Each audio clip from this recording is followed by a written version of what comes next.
All right, welcome back to another episode of the Dreamers Beware podcast, where resilience is required. Super excited to share this episode with you guys. I sit down with my friend Jerome. I don't wanna call him crazy. He's not crazy, but the best way to describe him is he lives life to the fullest. We talk about what he does. He works for Deep End Fitness and plays in the Underwater Torpedo League. Super interesting stuff, and he kind of just talks about the meaning behind it, the goal, the purpose, and specifically this how to train this mental resilience. Super interesting, but he also talks about you know this journey he goes on called the Camino de Santiago, which is this pilgrimage across France and into Spain. And without giving too much away, Jerome's mother passed away while he was in college, and he goes on this journey to spread her ashes, but to also find that meaning again, to find that perspective on life, and just to reinvent himself. And Jerome is someone who he always has a smile on his face. I love being around him. He just radiates energy. Just a great person to be around. And he just gives advice to anyone going through anything, any struggles, any adversity, and just shares his perspective on life. And it's just super excited to share this one with you guys. It's a great one. I've really enjoyed talking to Jerome. But yeah, I really hope you guys enjoy this one, and I'll see you in the next one. All right, welcome back. Another episode. Today I got Jerome. I don't even know how to say your last name. Heidrich. Yo, Can you hear me? yeah, I can hear you fine. Sorry, No. I was zoning out. So how do you say your last name? Heidrich. I mean, in Germany, you would say Heidrich, but to make it easy in America, you can say Heidrich. All right. Well, I guess the first explain where you're from, because I feel like I know you're from Turkey, but then you're also from Germany, but now you live in U.S. So I don't know. Yeah. Explain your background. I mean, I was born and raised in Germany, and then in between 2014 and 2015, I tried swimming internationally for a different swim club just to help me earn a little bit of money. And then I remembered that my dad is Turkish. I just ignored that for most of my life. And then I figured out, hey, I can actually reach out to some Turkish clubs and see if they would at least pay for my travel and whatnot. And then that was the summer of 2015, I want to say. And they were super cool. They helped me out. They helped me get my papers in order so that I could first represent the club. And then unexpectedly, swimming changed for the better for me. And then I actually eventually made up the team for a couple of competitions, so the national team. Yeah.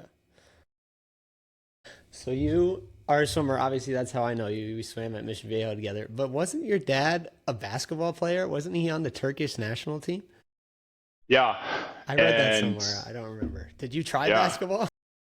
yeah, I did play basketball when I was younger, and I played handball and table tennis, Okay. and I think I had to try a lot of sports, and it's not that I hated them, but I kind of disliked most of it, and it was just water that really got to me, and I broke my left arm so many times over and over again. I think subconsciously I was trying to get away from the sports where balls are flying at me, Okay. and Yeah. that's really what it was. And yeah, eventually I got more and more into swimming.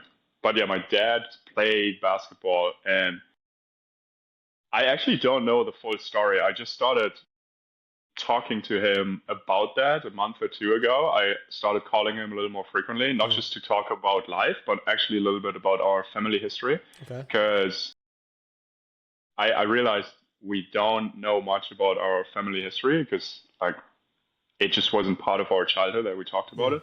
And so now I asked him a little bit more about that stuff, and I found out that our family is somewhere from Montenegro or Yugoslavia, and yeah, I took notes on it. I have to keep asking him about okay. it. But it's crazy. Like I didn't know that, and now I'm like, wait, I'm like not German Yeah, I'm Turkish. I'm Turkish. like something something else. else. So yeah, fun stuff. But I guess speaking of not playing sports where balls flying at you, but you also are a big part in the UTL, right? Is that how you say it? Yeah, yeah, I guess so. yeah, What is it? What does that stand for? it's it's Underwater Torpedo League. Underwater Torpedo League. So were Hmm. you did you start that with someone, or did you kind of hop in at the right time, or when did you join that? No, so I joined them more or less after quarantine. It was in Irvine. So you know the Willett Aquatic Center in Irvine, right? Yeah, and they used to train at that aquatic center around the same time when I trained with Dave Salo. And Dave Salo was at USC, and then quarantine happened, and some stuff with the athletics department at USC. So he moved his operations from downtown Los Angeles to Irvine and Orange County. We were in Fountain Valley at a club called Los Caballeros Country Club, Sports Village, something like that. Yeah.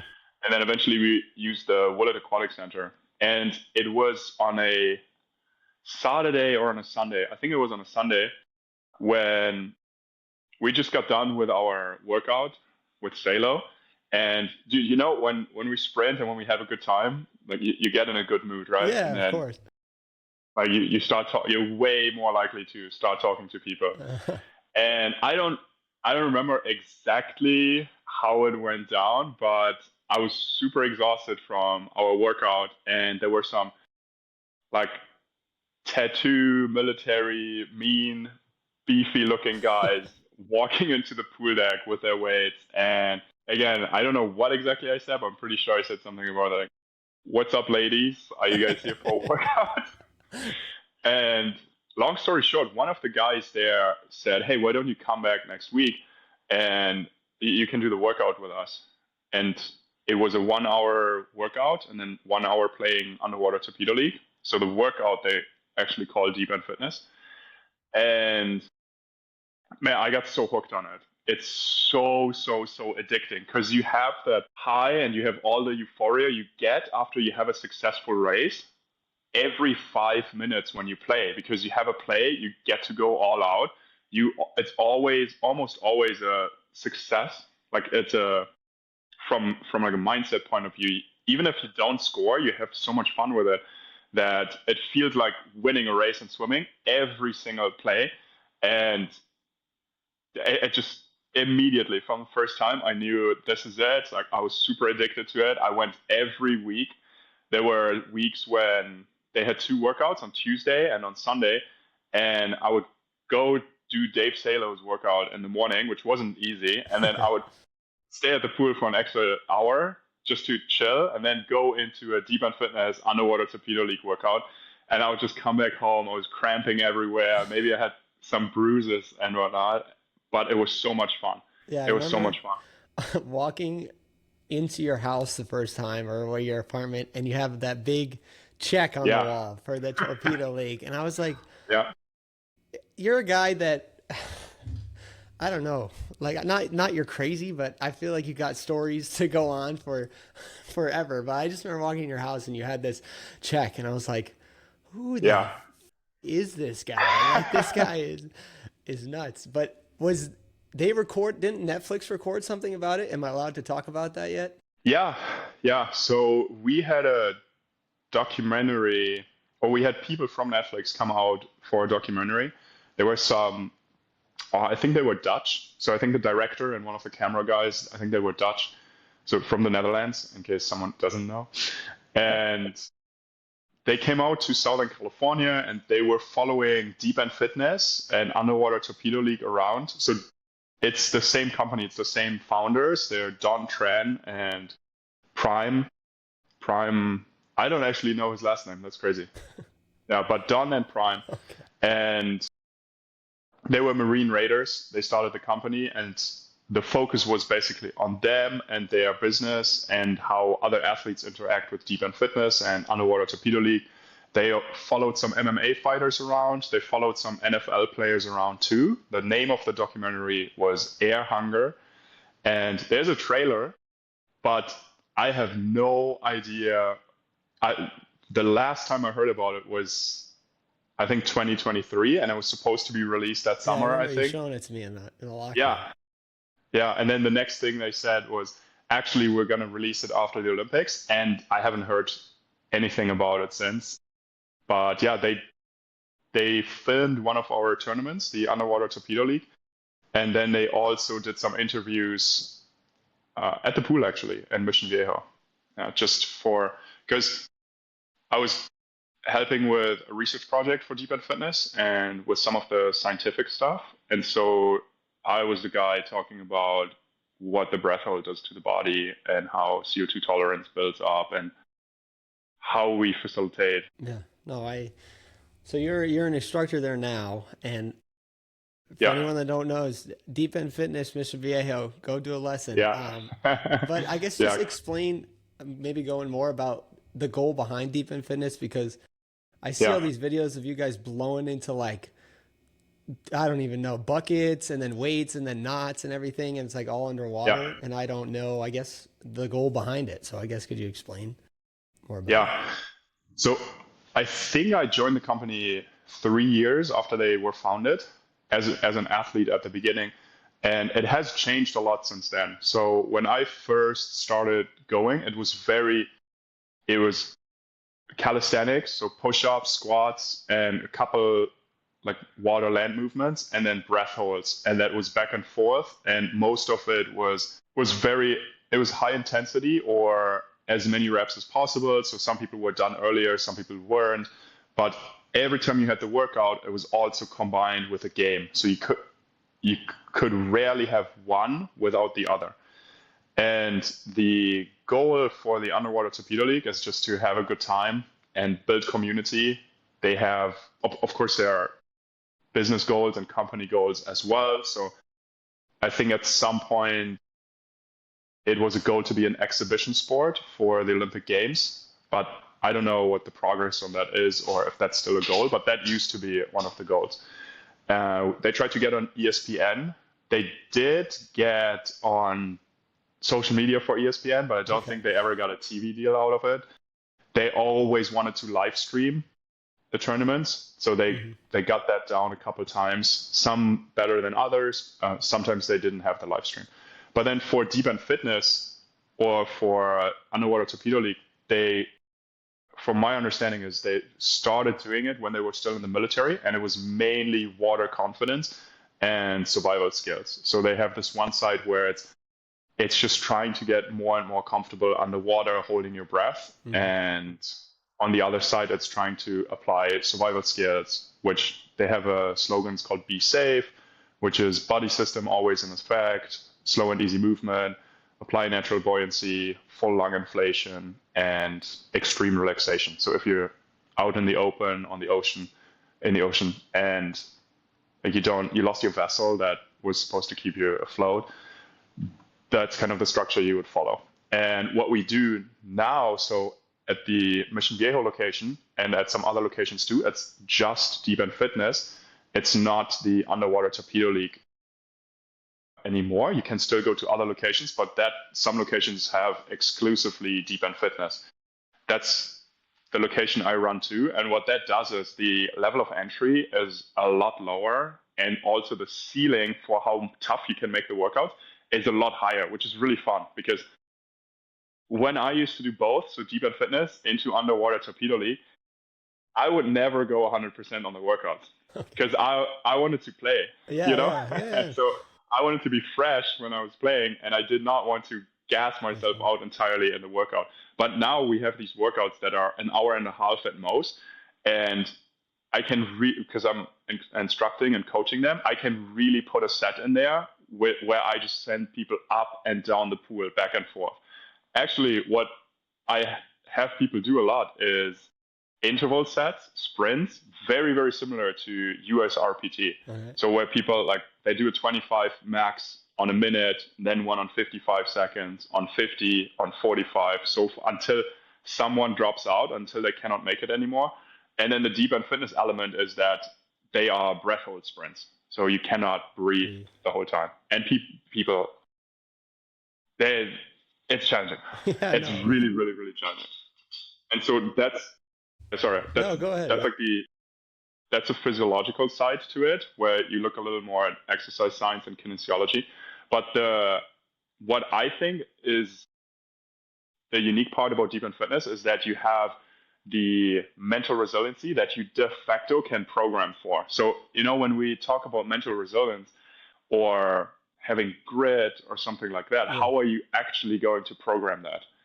That, like, if I put myself into the shoes of a swim coach, it would be trying to encourage the athletes, or like being there when they go through a hard set and then telling them, hey, remember, and kind of talk to them. But there isn't a set that is just for mental resilience, right? There isn't a set like, all right, endure pain, 10 seconds, 5 rounds of 10 seconds. But with deep end fitness, because you have the breath hold, you can now have people work almost on just mental resilience. And then on top of that, we put tasks in there too. So this is where you have seen the filling buckets with air or tying knots underwater.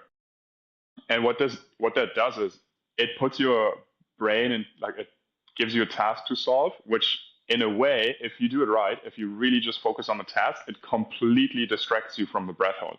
And so the more you immerse yourself on the task, the more present you can be, the less anxiety, the less stress, anything like that you're going to have. And we have athletes that have a hard time, like that they don't have a swim background, and they don't need to have a swim background. That's the beauty of deep end fitness too.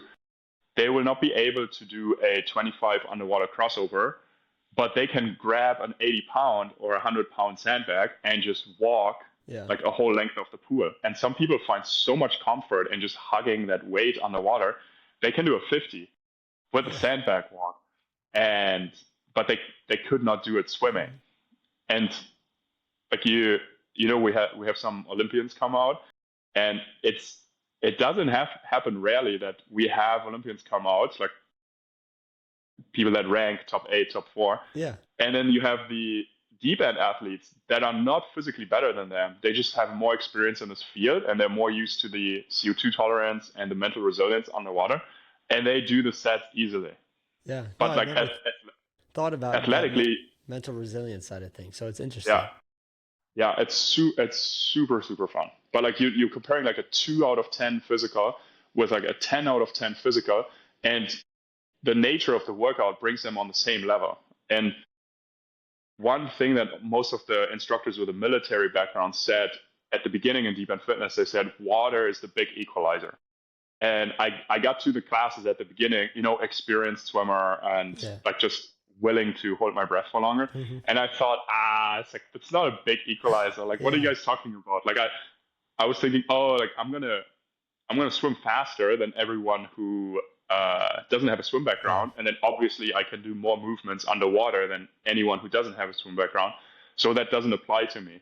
But then they added the weights to it, and then in Underwater Torpedo League, when people start holding onto you, that's when I started understanding, okay, the equalizer is not just how you move in the water, but taking air away is a big part of that. Yeah, no, I remember. I mean, when we swam together, you would always do just, I don't know, fun stuff, and you could hold your breath for so long, and I was like, I was dying, but you always try to get me to come out to one. I got to come out when I'm back out there. Yeah.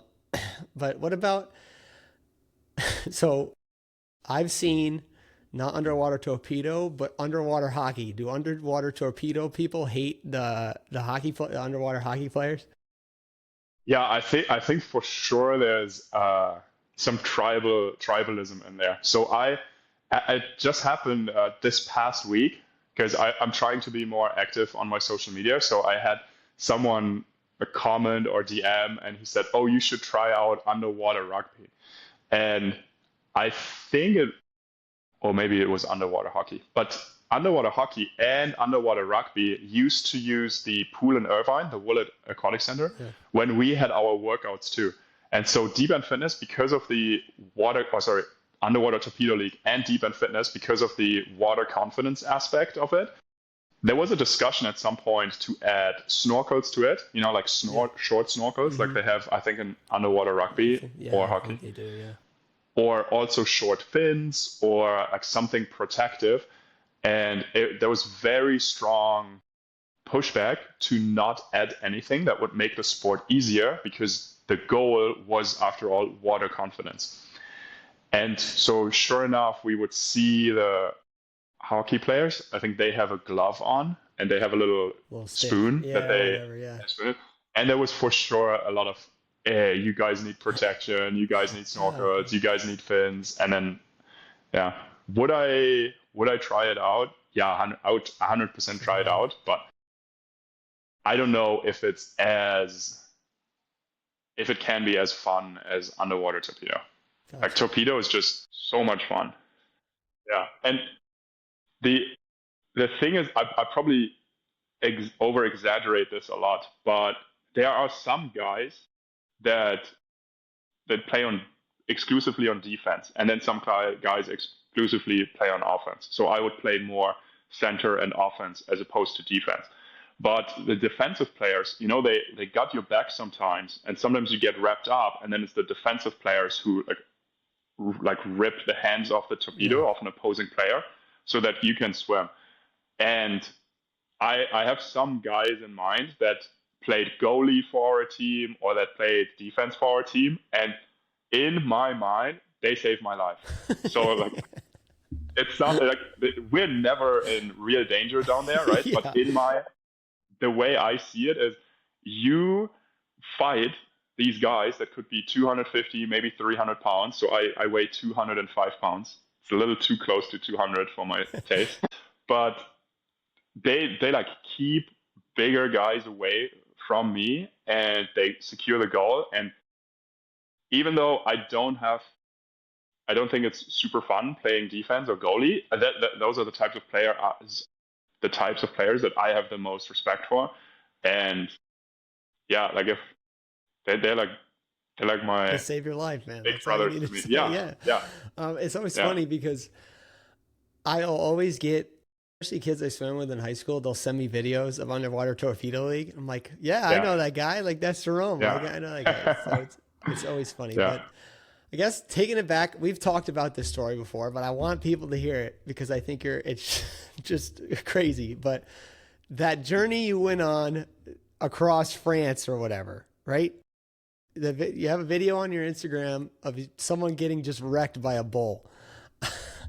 I want you to, I guess, I don't know, just explain that whole thing, because I think it's a cool story, and just like, I think I understand the idea behind it, but just kind of explain that to people. Okay. So that's gonna be a long story. Oh, it's all right. I'm not gonna. You can cut I'm it short if you want, but no, I have to tell the whole story. Tell it. But I think it's a great story, but okay. So it started kind of the video is from 2015. Just a heads up. And then I didn't post the video. I think I didn't post the videos or much about it until 2019 and 2020. So before, during, and after quarantine.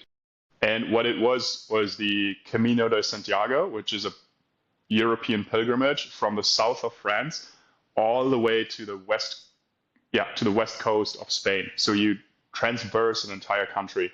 It's roughly 500 miles. If you do the whole way. And I started my college career in the States in 2014, in the summer of 2014.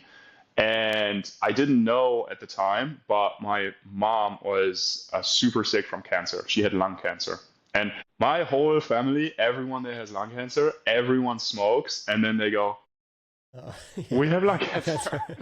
And my whole childhood, I was so against smoking. And I always told everyone in my family, I said, if you get sick, I won't be in the hospital. I promise you, I won't be in the hospital. And then she was in the hospital because of cancer. I didn't know. I would have obviously still visited her.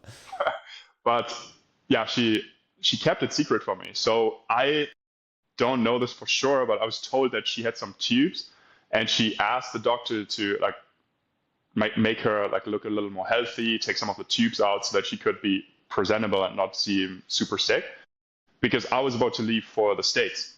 And yeah. And then leading up to that, I was a borderline alcoholic for a whole year. But there was probably a lot of support from her thinking, hey, go to the States and get your life figured out. And that's probably because I never got a chance to talk to her about it, but like she just wanted me to not worry about her and yeah, go to the States. So that was summer of 2014, and then fast forward March of 2015. So I knew the situation with my mom was getting worse, and I didn't know how bad it was. Like I thought, okay, she's gonna be sick for 6 months or so, but it's just a long recovery. And then I get it, but I knew that my brother-in-law's mother was like final stage cancer. Like she was gonna die basically any week, any month now. And I woke up one morning to a text from him, and he said, "Hey, I know your mom asks everyone not to tell you anything, but I'm in the same situation as you, and I think you have a right to know. But if you want to see your mom before she passes away, you should book a flight to Germany right now." And I thought, what the fuck just happened? Yeah. Like I knew she was sick. I didn't know she was that sick. And then, so I got the text. I think it was a Monday. I got the text on a Monday, and then I look at flights and everything. I'm ready to book my flight that Tuesday and fly out. And then Tuesday morning, I wake up and I have 100 missed calls, like, and lots of text messages. And I knew right away. Like I knew what happened. Mm-hmm. Like my mom passed away. Yeah. And yeah, I did not know what to do. And I remember to this day. I mean, I could Yeah. not imagine that. It's incredibly hard. Yeah. And I remember I woke up, dude, I kept a straight face. I lived in a like shared apartment situation with other swimmers. There were 8 people there. And dude, no one talked to me. Like they just knew something was going on, and like everyone left me by myself, and I had to make up a workout. So I went to the pool, and there was this mean, she wasn't really mean, but it was like a Russian coach, and she was always on my ass. And that day she wasn't. She just like told me what the workout was, sat on the side of the pool, and let me do my thing. And dude, the moment I put my goggles on, dude, I just started bawling, like everything. And then for 2 hours, I swam up and down the pool, and I was just bawling my eyes out. And then I talked to the head coach that day, and I said, because I think we had either a conference or nationals coming up a week later, and I said, my mom passed away, I don't know what I'm going to do. And he said, okay, I'll tell the team. And I asked him, I was like, please don't tell the team. And I think I kept it secret for 2 or 3 days because it was really important to me to make up my mind before anyone else gets influence on it. Because there was a question of whether I would go to the funeral or not. Mm-hmm. And then I went through some emails. So back then, I would send emails back and forth with my mom. And then I read through some emails, and she always emphasized hopefully everything is going good in the States. And then I made the decision not to go to the funeral because she kept it hidden from me and literally until the day she passed away, because clearly she didn't want me to worry. And if it was up to her, she probably would have wanted me to stay in the States. And then I had the worst competition ever in my life. I was going to say, how was that? Yeah, no, I mean, dude, I didn't sleep. I was crying every fucking day. I went to nationals. I met some of my old friends from. I mean, to this day, I'm still not over it. But you kind of start to take control of your emotions. Yeah. And I kind of had my emotions in check, like an hour or 2 hours at a time.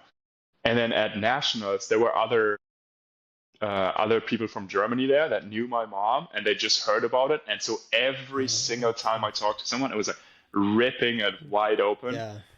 And yeah, but I watched a movie around that time. It was called The Way, with Charlie Sheen's dad, which is, I think, Martin Sheen. He's the lead actor in the movie. And so the story goes, he's a optometrist, eye doctor in Hawaii, and his son is this good for nothing who just travels the world. And his son tried to do the Camino de Santiago, and he passed. Is very important for the actual story.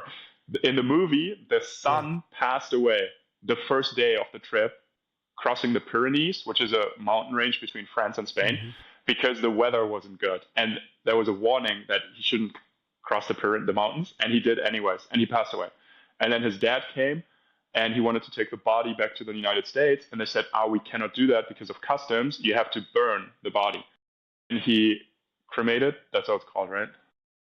Yeah. So he cremated the body, but he had all the hiking gear from his son. So he was kind of put in this situation where he was at the beginning of the Camino de Santiago, and he had the remains of his son. And then he said, you know what, like, fuck it, I'm going to do the whole pilgrimage unprepared, like no prep whatsoever.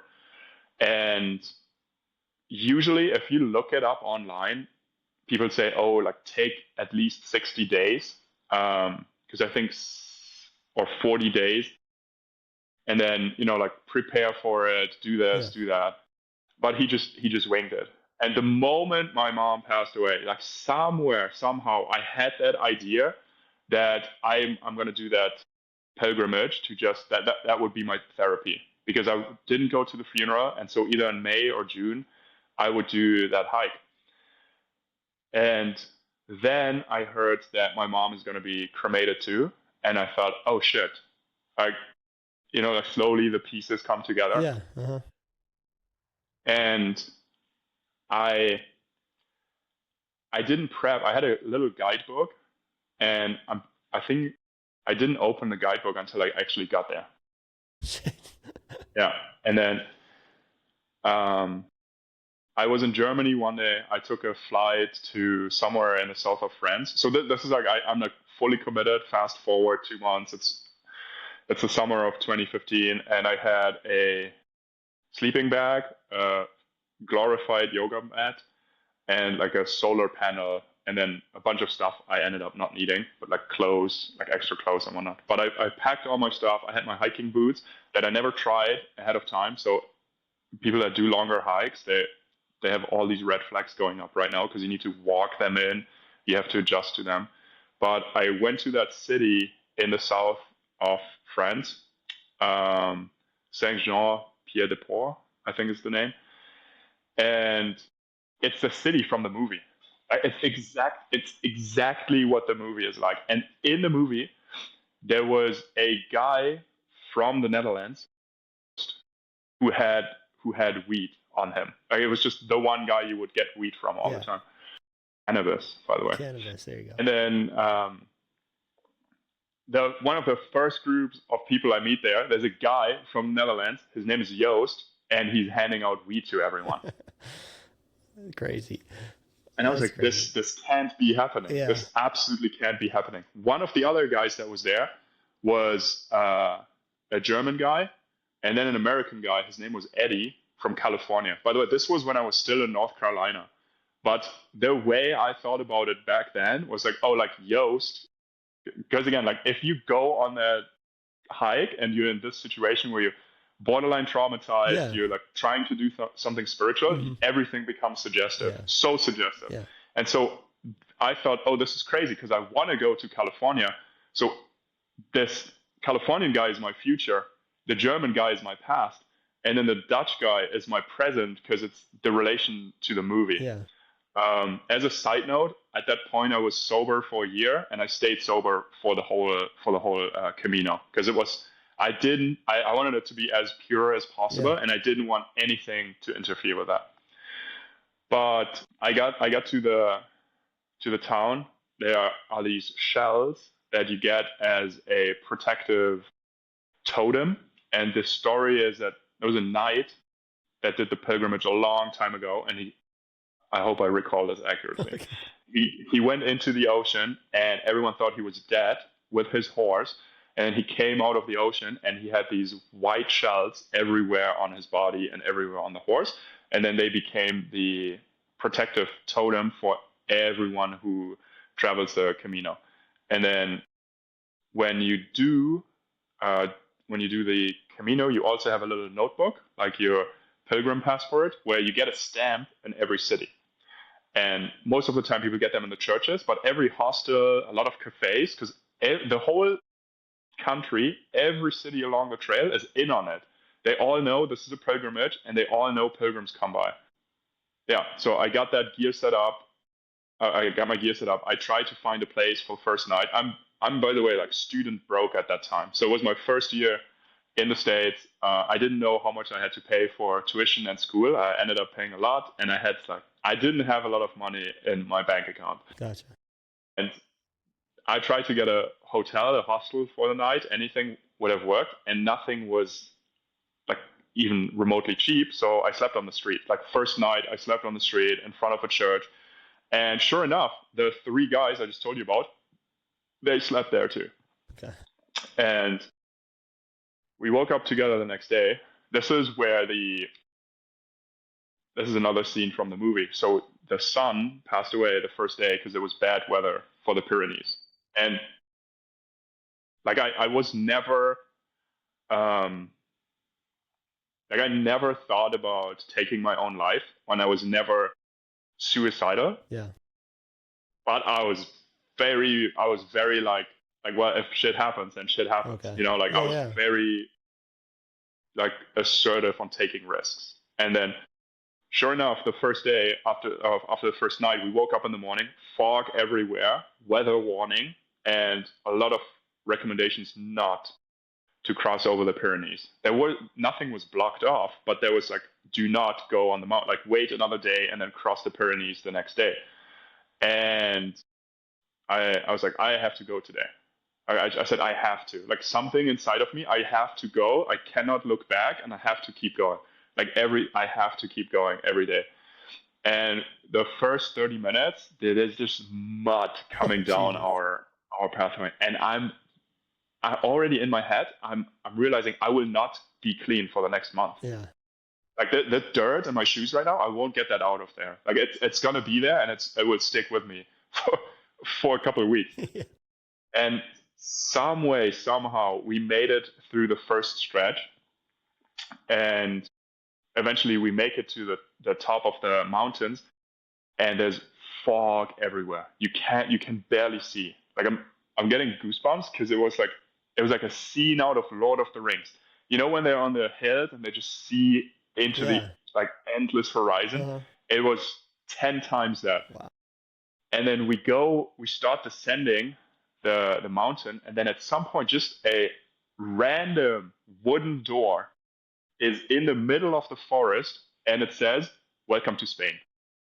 Jeez. So talk about open borders in Europe. It's just you walk through the forest, there's a random door, and it marks the border between France and Spain. And we get to our first stop for the night. So we did roughly 20 to 30 kilometers the first day, little more than a half marathon. And we got to the first city at night, and we couldn't find a place to sleep. So we found a farmhouse, like where someone keeps their chicken and whatnot, and there were like a hay barn where they keep the hay and they put it into those big cubes. And we climbed on top of the highest hay barn tower, kind of, and we just made our bed on top of there in a random farmhouse. And we have a picture where it's just like a group of 4 people there, and I thought, this is gonna be fun. This is gonna be really, really fun. But then the next day we had rain. It got even worse. But we went into a city where they called it it was a gypsy village. And it was a huge party. So they were waiting for the pilgrims, and the locals did this basically every night, where they just would bring out meals and drinks and everything. And it was a full-on party. You know, like you name it, you probably could have gotten that then and there. And I was so ready to party and everything. Yeah. And then you're gonna understand this because I told you this before. I was in the warm tent with everyone partying, and I already had my food. Again, I didn't drink or do anything else. And then I look outside, and it's pouring rain. It's miserable outside. It's cold. There's like water running down the road. And I look outside, and my mind goes, man, it would really suck to be outside right now. It would really suck. And I said to myself, I really don't want to keep walking. And then something was like, fuck, now you have to go. Now, when you said you don't want to be in misery, Now now you you gotta have to go. put yourself in misery. And then, so there are the cities, like, or the little villages, they're roughly 5 to 10 kilometers apart. So 5 kilometers will take you an hour of walking at a steady pace, sometimes more, sometimes less. And the next village was 2 hours of walking away. And I said, I got to do it. So I split from the group. Like basically the second night into the journey, I split from the group and made it to a new village. I got to one of they're called albergues, which is just a hostel, but for pilgrims. And man, I got there late. Everyone was already getting bed ready and whatnot, and I just was Yeah. wet and dirty, and I was clearly the asshole there. Everyone settled in already. I was in a room with like a mom and her daughter, and then another family, and I was the only person who was there by themselves. I looked like I didn't look well taken care of, so people were probably scared at the same time. They thought, "Oh God, here's a crazy person that we have to share the room with for the Yeah. night," because you would share your room with six Yeah, to yeah. eight people. And then now I'm gonna cut it short Okay. because every day, something crazy happened. Like something absolutely, absolutely crazy happened where I would hear like my mom's voice, and then I would hear her voice, and then I turned around and no one was there. Or I had conversations like someone would just walk next to me. I keep my gaze on the ground, and we would have a full conversation, and then they would like say something where I was like, "How the fuck do you know that?" And I looked to the side, and they were not there. So I know obviously like that, like when you get super exhausted, you don't eat, you're like in the heat all day, you don't sleep much, there could be hallucinations and whatnot. But then thank God for the hallucinations I got, because they just made it so beautiful and so meaningful. But so I told you at the beginning, you have to plan a lot for the trip. Yeah. And some way, somehow, I just kept going every single day. And I woke up sick sometimes with a fever or with horrible, horrible diarrhea.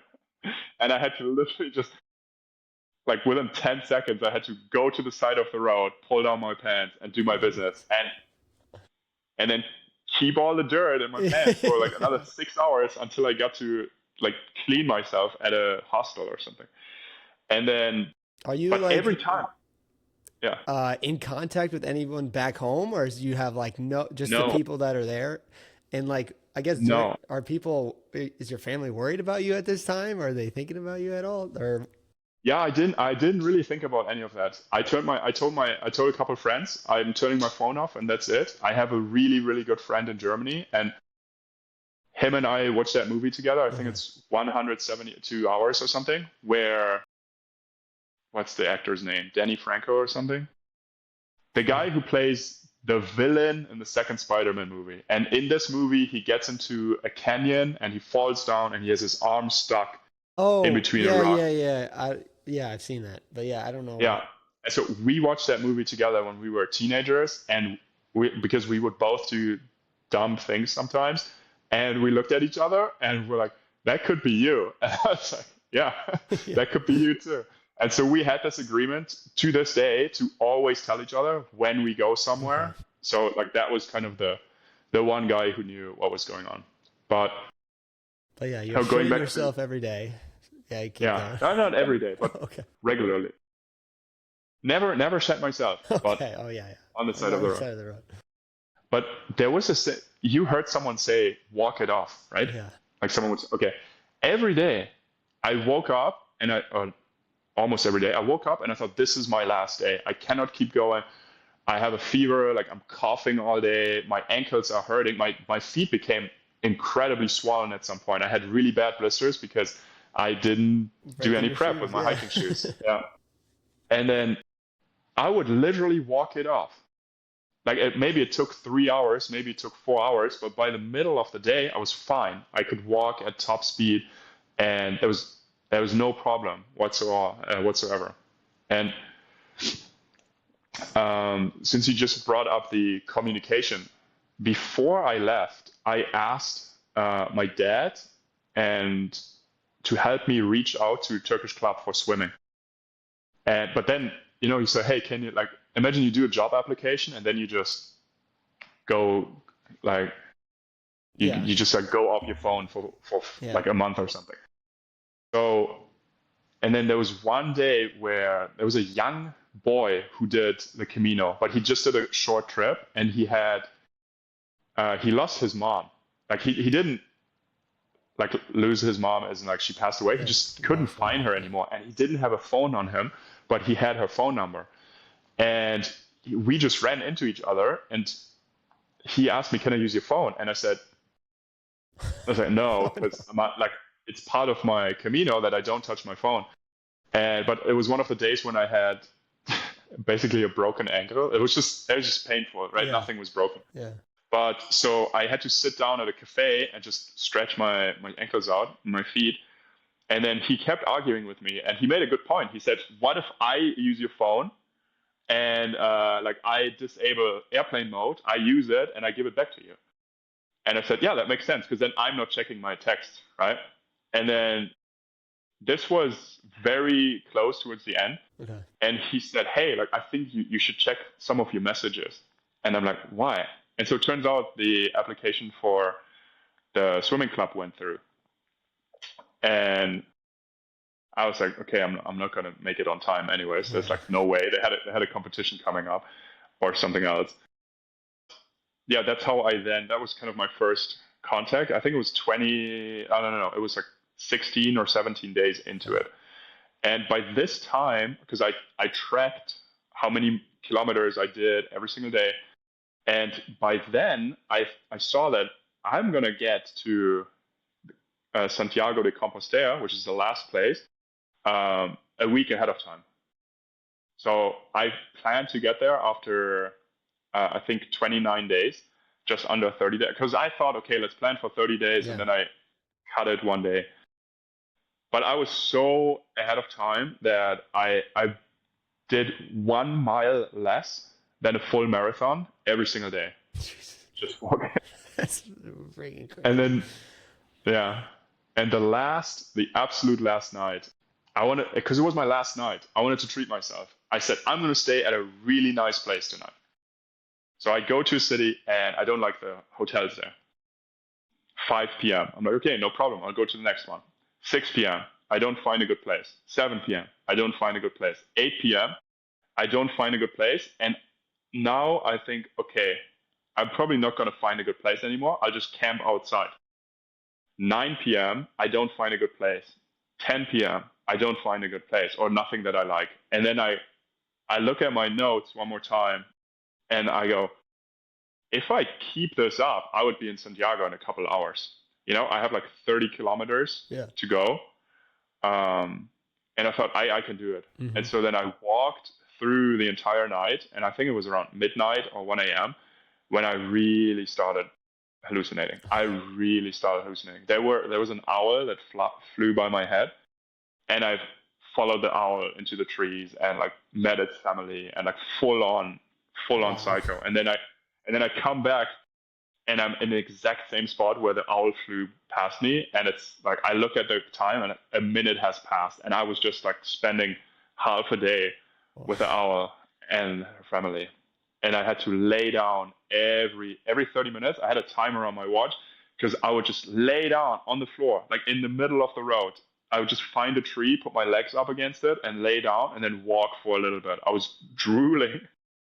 And then, sure enough, I saw a monument that marked the end of the Camino, and then I started bawling. I was like, this is it. And it was right at sunrise. And then I went to the church there. So that's where you kind of have a ceremony that marks the end of your journey. And they have sage to make the place smell nicer. Mm-hmm. There are videos of it. It's really cool. It's like going to the Vatican or something. And I did that, and then I had to get my certificate for doing the Camino. And in the movie, the dad, he went to the office and he lied to them about his name. He didn't tell them his name. He told them his son's name, right? Because I forgot to tell you this, but in the movie he spreads the ashes across the way. I caught that. Yeah. Yeah, and like I would do the same thing every day. I would find a nice spot and spread something nice, or spread it somewhere nicely, and then I get to the office and I'm trying to pull the same thing off, and I can't talk. Like I'm crying. There's like a fat apple stuck in my throat, and I can't get it out. And then they're like, did you lose someone? I'm like, yeah. Like they know this because they see people. Everyone there has a story to tell. No one does the Camino. I wanted to do a hike. It was a fun thing to do. It's like, no, everyone you meet there has lost someone, is going over addiction, is like trying to deal with trauma, which is, I think, why it's so effective, because you have that community there. But then I said, oh, I'm doing it for my mom, and then she starts. So I kind of started having it together, and then she starts crying. Like the lady working at the office, and because I told her about it. And then she tells the other employees, and then everyone's crying. And I'm like, I was trying to keep it together. Like, and I was like, what is going on? And then they changed or they gave me a certificate where it said, I completed it, like Jerome, but they use your Latin name. So they wrote down Geronimus. And then they wrote at the bottom, in dedication to, and then my mom's name, which was Ines. And yeah. And then that was the Camino. Do you still have the certificate? I still have the certificate back in Germany. But how did you end up in that ring with those bulls running around? I think. Okay. So after this, because I can see the time, I know it's been a 21 minutes. It's okay. It's so interesting. Like I said, when I joined Mission, like you were someone. Like you came in with a smile on your face every day. Like you always made me happy to be there, and it was just always so good to be around you. And I think you have such a different perspective on life than, I mean, even me. But you've kind of taught me a little bit. But just like I feel like you embrace life differently than everyone does, and you enjoy it. So I think this, I don't know if it is, but I feel like this story is a big part of that. Yeah. Yeah, 100% is. Your question was how I ended up in the arena? Yeah. So the Camino is, the Santiago de Compostela, the city where you get your certificate, is not actually at the coast. And so there are two more places you can go to. One is Finisterre, which is a beach, and then another one is Muxia. I hope I get the name right. It's Muxia. I should have looked at some notes or something. And the way most people do it is they go to the beach first. It's a gypsy beach. So, and the origin of the pilgrimage is that you did it to get rid of your sins. So you would be a troublemaker somewhere in Europe. They send you on this incredibly dangerous pilgrimage to get absolved at the church in Santiago de Compostela, and then make it back. Dude, in like medieval Europe, doing a 1,000-mile hike, your chances are not that high to make it back alive. It was just a nice way of telling the criminals to say, all right, go and die somewhere in the wilderness. But some people, they would make it to Santiago de Compostela and then sin again on their way to Finisterre. So they would party, they would do drugs. And then they said, dang it. Like I messed up again. And then from Finisterre, they would go to the sanctuary, Muxia, and get absolved one more time, and then make their way back home. And I don't know why, but I wanted to go to the sanctuary first, and then to the beach. Because I think I was a little tempted at that point to break my sobriety, and I wanted that to be the last thing. Like I wanted that to be the last thing that I really, like one more time, would put myself to the test. Because in Spain, everyone drinks wine every time of day. People would have dried meat and wine at 9 or 10 a.m. when I'm sitting there, an espresso and a banana, and I'm like, I would like some dried meat and wine too. But so I went to the sanctuary first, and it was super, super empty, super chill. But on my way to the sanctuary, um, I saw the ocean for the first time, and I realized that I crossed the whole country. Yeah. And that was another one of those things where I thought, I think I can. I was like, I think destiny's on my side right now. Like, I think not so much that whatever I do is going to work out well, but if I believe something is going to work out well, I think it's going to be like work out well. You know, if I take charge of things. And so I went to the sanctuary. I went to Finisterre, and in Finisterre was my spot. I still had like a handful of ashes. By the way, horrible how I carried the ashes around. I had a tube for multivitamin pills that you dissolve in water, and I thought to myself, oh my god, customs is gonna check me. I better toss out these multivitamins and put my mother's ashes in the multivitamin container. And yeah, so I had a little bit left, and I go to the beach the first day, and I couldn't get it over myself. I was like, no, I'm not doing it. Like it's not over yet. And then I go the second day, and I was like, I can't do it. And then on the third day, eventually I made it.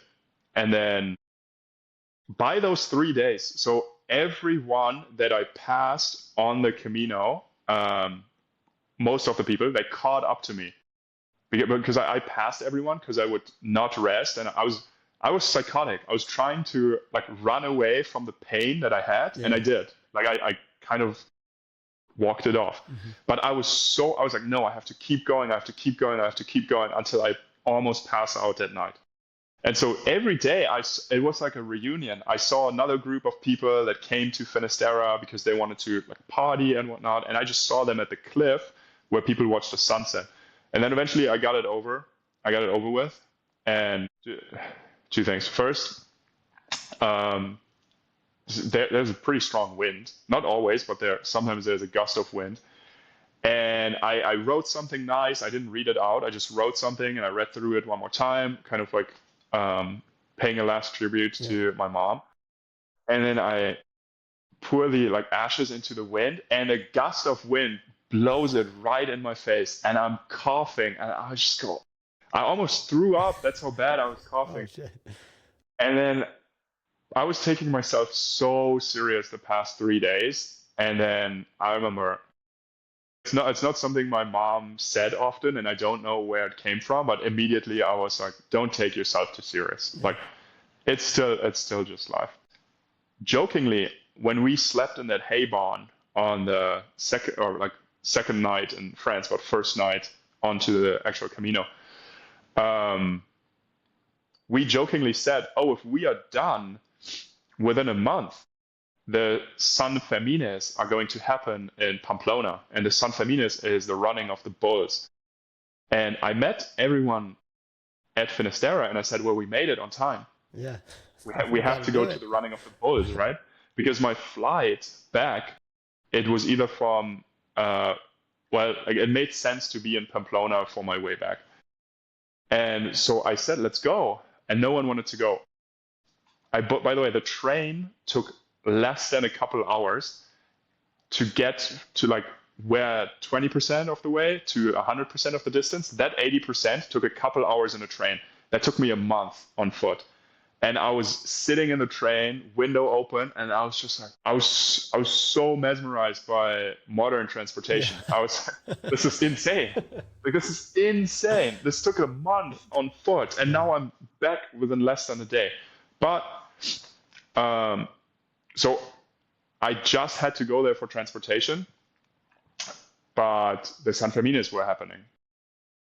And then I go there one day, and I just watch it kind of from the side, and it looks daring. Yeah. I'm not gonna lie to you. It didn't look fun. It didn't look crazy dangerous. There were a couple people that clearly looked for trouble, but most of the time it wasn't. Like, it wasn't too fun, and it wasn't too dangerous from what it looked like from the outside.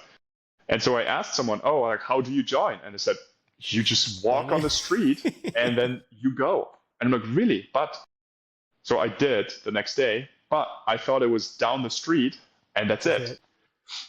And then, but I wanted to be with the crowd. I wanted to be right where the action happened. And so I ran into the stadium, right? And there are, I think it's 7 bulls. We're in the arena, and then they get out the 7 bulls, and the doors are still locked. Again, this was my first time being there. I didn't read about it. I didn't know Yeah. what was going on, and everyone had a white T-shirt on and a red little scarf. And I didn't. I had an orange T-shirt on. I was the only one with an orange T-shirt. And people ask me if I'm Australian, and I go, no, why? And Yeah. they go, the Australians are crazy. And I was like, okay, that's not me. I Like, remember I'm not watching the Australian. video, and yeah, there's like everyone dressed in white with the red on, and then you Yeah, turn the camera towards you, and you're just like this tall dude just standing there. I'm like, it yeah, just looks so out of place, but yeah. And then they say, okay, like everything is in Spanish, but someone translated kind of one of the people. By the way, there are hundreds of people in this little arena that's like half the size of a football stadium, maybe a quarter. yeah, it was It's not not too very big. big, but yeah, I mean, Yeah, everyone's pretty close together. I feel like from the yeah. video.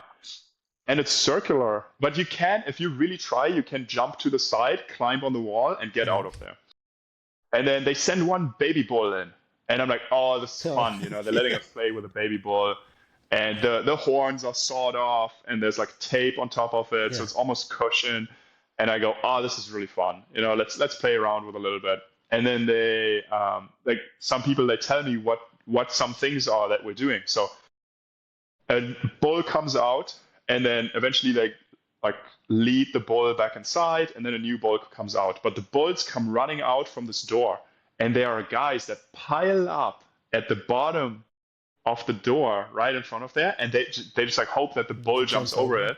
But sometimes the bull doesn't jump over it. That someone gets like stepped on Yeah. by the bull with full force. Sometimes the bull comes out with the head down and the horns first, and then he Oh, just like yeah. forklifts someone off the Awesome. ground. And then that video. By the way, I lost a lot of footage from that day because someone told me not to film while I was in there, Oh, and they took my. I forgot if they took my phone and made me delete it, or if they like took my SD card. But I lost like half the footage from the day. But that the video you saw was the craziest one, which is where a bull is running towards me, like full on attacking me, and then through sheer luck decides to go for the person right next to me and lifts him in the air, drops him down, and then you turn around and you see me screaming at the camera because I thought I yeah. was gonna die, and I was just adrenaline from like the bottom of my feet all the way to the top of my head, full on adrenaline. And the craziest part was every time a body hit the ground, you still felt the vibration in the whole arena. So when that guy like dropped, because he was like 6 feet in Yeah, the he was air, I up think. there. Yeah, he was, and then he dropped to the ground, and I could feel the shit, like I could feel the Oh, vibration in my legs, and I thought, holy shit. But the the real reason why I did or one of the reasons why I did the running with the bulls was that again I was trying to find meaning everywhere, and I was just trying to be a spiritual person. And my little sister and I, we've always like for our whole life, we always had fights, and we were always at like always had conflicts. hmm And her what's it called zodiac is Taurus. So, and I at that point in time, I mean, by now that I don't talk to my little sister anymore, and like we completely split ways, and like we'll probably never talk to each other again. But back then, because my mom passed away, I thought let's make peace with the whole family. Let's make peace with my little sister, and I kind of thought, what would be more fitting to like like fight a bull or run away from a bull, trying to figure out if my little sister, because she was like proud of her zodiac, like I was like, this is my sister. Let's see if I can make peace with her. And so I thought, oh, this worked out really well. I ran with the bulls. My Taurus zodiac sister, and we're probably gonna make peace. It didn't happen. We like never actually made peace. But that was another reason when I was in there when I thought, oh, this would be like a last Yeah, check for this one. gotcha. Yeah. And then I stayed in the city for like another day or two, just to wait out my flight. And that that was the end of the story. Uh, that's just Yeah. crazy. I mean, yeah, everyone deals with, I guess, loss or adversity differently. I guess what would you have Yeah. to say to people, like maybe it's doesn't have to be like a loss in the family, but like just any adversity going on right now, like what would your advice to them? I think there's a window of opportunity when you deal with adversity or trauma, um, and you have to seize that window of opportunity while it's open. So for me, that was, I would say, within the first year of my mom passing away, I had to do something. Whether and that doesn't have to be going on a hike for a month and like doing stupid things. You can go to therapy. You can like start a new hobby, start exercising, anything. You can go on a diet or start like painting, doing arts. Like art therapy is something that works really well for people. But I think there's a window of opportunity, and I think it closes. And if you want to work on that again, it's gonna take a lot of force, and it's probably gonna be really ugly to break that open again and then heal the trauma. And that's where, childhood trauma, again, I think there's a window of opportunity where you can work with that, and no one does. No one does. And Yeah. then you are in your adult years, it comes out in a relationship, it comes out in a fight, or maybe you're lucky and you are like self-reflective enough that you see, okay, this is something I need to work on, or then tackle it yourself. And then another thing is, it's not a bad thing, like being like facing adversity, Yeah. dealing with loss, having anxiety, having depression, all those things, they happen to almost everyone, and don't don't use it to victimize yourself, because the moment you acknowledge you're a victim of your circumstances and your environment, it's true. Like the moment you have that in your head, that, oh well, I'm this person because like I lost my Yeah. mom, or I'm this person because I had a substance addiction, or like I grew up poor or something. The moment you like acknowledge, or so not acknowledge, but tell yourself you're a victim, and you have no control over your surroundings, I think that's what would be my Okay. Yeah, suggestion no. to avoid that.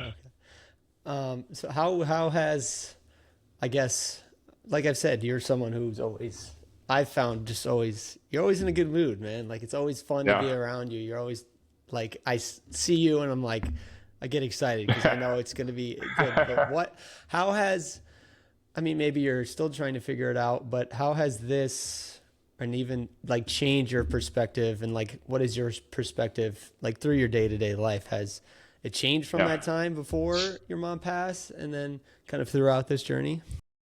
Yeah. A lot more compassion. A lot more compassion, and not taking things at face value. And that is directly from doing the Camino, because I would walk, and then some old person like started talking to me on like while I was hiking, and I said, "Man, you're walking so slow. I'm walking so fast. Can't you see I have something to do here? Like this is I don't understand." And then they talk about it, and there was a guy whose wife passed away, and he in Switzerland, and he did assisted dying for her. So he got her. I think he became a registered nurse so that he could be the one to put an IV into his wife's arm while she was on the dying bed, and kind of have the morphine go in there. And I wouldn't tell that story to a stranger. Yeah. And that's the level of intimacy that people have when they are on the Camino, when they're just dealing with trauma. And that was one of the guys who annoyed me initially, because I didn't have that compassion yet, and I thought this is going to be a waste of my time. And then it turned out his wife had lung cancer, and then it turned out his wife had the same name as my mom. And I thought, who am I to judge? We're both here for the same thing. We're just at different points in life, and we're literally on the same journey. Like we're literally walking the same path. And for the compassion thing. I remember a couple months after that, I was back in college in North Carolina, and one of the assistant coaches lost her dog, and she cried in front of the team, and there were a lot of people, like, close friends of mine, who said, "Oh, like, what a baby, she's crying over her lost dog," and they asked me, "Don't you get upset? You lost your mom a couple months ago, and she's making more of a scene out of her dog than you did with your mom." And I said, "No, it's the same pain, because like whatever the worst thing is that has happened to you is the worst thing that has happened to you." And I think, like, if that's losing your goldfish, that's your 10. Until something worse happens to you, that's your 10.